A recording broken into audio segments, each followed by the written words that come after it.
بسم اللہ الرحمن الرحیم۔ السلام علیکم۔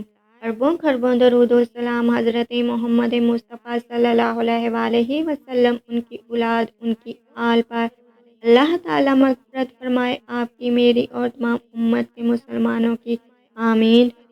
محترم ناظرین گرامی، قرآن پاک کی سورۃ الاعراف کی آیت نمبر 80 اور 81 میں اللہ پاک یوں فرماتا ہے: تم وہ بے حیائی کرتے ہو جو تم سے پہلے جہاں میں کسی نے نہ کی، تو تم مردوں کے پاس شہوت سے جاتے ہو، عورتیں چھوڑ کر، بلکہ تم لوگ حد سے گزر گئے۔ ناظرین گرامی، اس آیت میں کچھ خاص لوگوں کا ذکر کیا گیا ہے جنہوں نے لواطت جیسی برائی کو جنم دیا۔ قرآن خود گواہی دے رہا ہے کہ اس سے پہلے یہ بے حیائی والا کام کسی نے نہ کیا تھا۔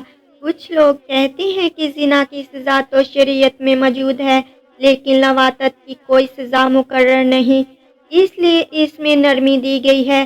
کیا واقعی شریعت میں لواطت کی کوئی سزا مقرر نہیں؟ لواطت کہتے کس کو ہیں؟ اللہ پاک نے اس برائی کا خاص طور پر قرآن میں کیوں ذکر کیا ہے؟ اس برائی کو ایجاد کرنے والے کون لوگ تھے؟ لواطت کا آغاز کیسے ہوا؟ کس طرح ایک انسانی ذہن میں یہ خیال آیا کہ انہوں نے وہ برائی کر ڈالی جو ان سے پہلے کسی نے نہ سوچی تھی؟ لکیس کون تھی اور کیسے اس نے ایک پوری قوم کو تباہ و برباد کر دیا؟ ناظرین گرامی، مرد کا مرد سے یا عورت کا عورت سے رضامندی سے یا زبردستی بدفعلی کروانا لواطت کہلاتا ہے۔ اسی کو ہم جنسی پرستی بھی کہتے ہیں۔ آئیے سب سے پہلے یہ جانتے ہیں کہ یہ گناہ کیسے پیدا ہوا۔ مدائن ساحل کے علاقے میں صدوم میں کچھ لوگ آباد تھے جہاں پر آج سی سالٹ موجود ہے۔ یہ ایک نہایت خوشحال اور سرسبز علاقہ تھا جو ہر قسم کے پھل، سبزیوں، میوہ جات اور طرح طرح کے اناج کے لیے مشہور تھا۔ صدوم کا علاقہ اپنی خوبصورتی میں بھی ایک منفرد مقام رکھتا تھا۔ اس کا نہری نظام اور چشموں کا نظام بہت اچھا تھا۔ اس شہر کی خوبصورتی ہر آنے والے کو اپنی طرف مائل کرتی تھی۔ یہی وجہ تھی کہ ارد گرد کے شہروں کے لوگ اس علاقے میں سیر و تفریح کے لیے آتے تھے۔ پہلے پہل تو صدوم کے لوگ مہمان نوازی میں کسی سے کم نہیں تھے۔